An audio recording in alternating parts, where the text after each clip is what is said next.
नमस्कार दोस्तों। आज का क्वेश्चन नंबर है हमारे पास क्वेश्चन नंबर 36। ठीक है, तो ये CSIR का ही क्वेश्चन है। तो क्वेश्चन कहता है if the fine structural splitting between P3/2 P1/2 level in the hydrogen atom is 0.4 centimeter inverse. The corresponding splitting in lithium 2 positive will approximately be। तो वो ज़्यादा सिंपल क्वेश्चन है, हमें फाइन स्ट्रक्चरल स्प्लिटिंग दे रखी है या हम कह सकते हैं स्पिन ऑर्बिट स्प्लिटिंग दे रखी है। ठीक है ना, कोई डाउट है इन दो लेवल के बीच में? तो हमारे पास ये दे रखा है 2P/2। ठीक है, ये स्प्लिटिंग हमें गिवन है और ये जानते हो कितनी दे रखी है? ये हमें दे रखी है 0.4 सेंटीमीटर इनवर्स। आपको बता दूं, जो फाइन स्ट्रक्चरल स्प्लिटिंग होती है, स्पिन ऑर्बिट स्प्लिटिंग जिसको हम बोलते हैं, वो होती है हमारे पास Z⁴ alpha square R infinity Hc/n³ L+1। ठीक है, ये होता है हमारे पास फॉर्मूला। आप यदि गौर से ध्यान से देखो, हमसे हाइड्रोजन एटम का गिवन है और लिथियम 2 पॉजिटिव का हमसे पूछा गया है। ठीक है ना, तो देखो अल्फा क्या है? फाइन स्ट्रक्चरल कांस्टेंट है। R इन्फिनिटी रिडरबर्ग कांस्टेंट है, ये प्लैंक्स कांस्टेंट है। C क्या है? स्पीड ऑफ लाइट है। L क्या है? ऑर्बिटल क्वांटम नंबर है। तो देखो सेम लेवल्स की पूछ रहा है तो ये भी सेम है। ठीक है ना, n number of principal quantum number, ये भी सेम है। 2 2 देखो यार, ये कि यही तो है प्रिंसिपल क्वांटम नंबर। ये मतलब सेम इस लेवल की पूछ रहा है हमसे। ठीक है ना, तो डिफरेंस किस में आएगा? जेड में आएगा, क्योंकि एक हाइड्रोजन है और एक क्या है? लिथियम है। तो आप यहाँ से समझ सकते हो जो स्पिन ऑर्बिट स्प्लिटिंग है वो डायरेक्टली प्रोपोर्शनल है किसके?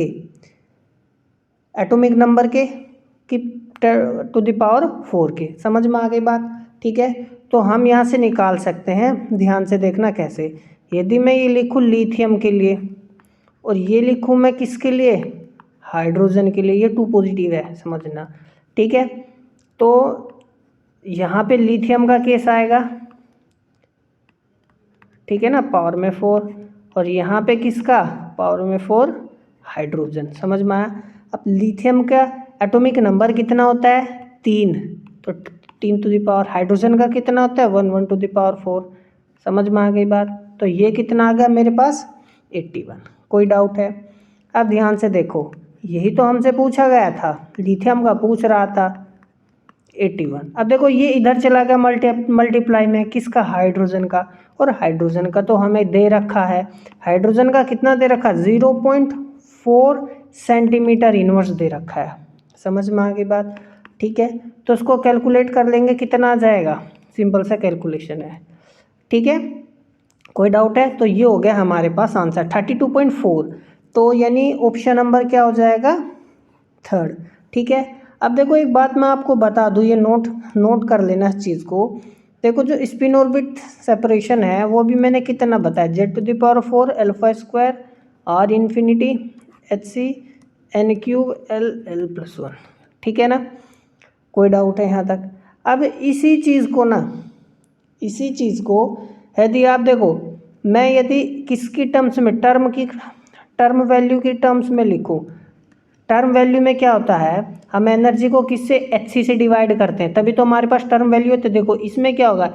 ये इलेक्ट्रॉन वोल्ट या जूल में आएगा, लेकिन टर्म वैल्यू क्या होती है? जब हम एनर्जी को Hc से डिवाइड करते हैं, हम वो उसकी जो डायमेंशंस आएंगी वो क्या आएंगी? वेव नंबर की टर्म्स में आएंगी। ठीक है ना, तो देखो Z⁴। देखो अल्फा क्या होता है हमारे पास? अल्फा होता है 1/37, 1/137। समझ में आया? तो ये सारी चीज़ हमारे पास है। तो हम यदि इसमें क्या करें, कांस्टेंट सारा रखे, R इन्फिनिटी वगैरह, इसका सारी कांस्टेंट की वैल्यू यदि रखे, तो हमारे पास जो बनता है वो बनता है Z⁴ तो ये हो गया 58, ठीक है, 4/n³ L+1। आप इस चीज़ को ध्यान रख सकते हो, मीटर इनवर्स। ठीक है ना, मैंने कॉन्स्टेंट्स का वैल्यू रखा और कुछ नहीं। आप इसको ऐसे भी ध्यान रख सकते हो, ये काफ़ी इम्पोर्टेंट है। ठीक है ना, सेंटीमीटर इनवर्स। ये जो मेरे पास अब एनर्जी आई है ना, ये किस में आ गई, वेव नंबर की टर्म्स में आ गई। ठीक है ना, पॉइंट यहाँ आ गया, मैंने सेंटीमीटर इनवर्स में कन्वर्ट कर लिया। इस फॉर्मूले को आप ऐसे भी ध्यान रख सकते हो। ठीक है ना, तो मिलते हैं अगले क्वेश्चन में, तब तक के लिए नमस्कार।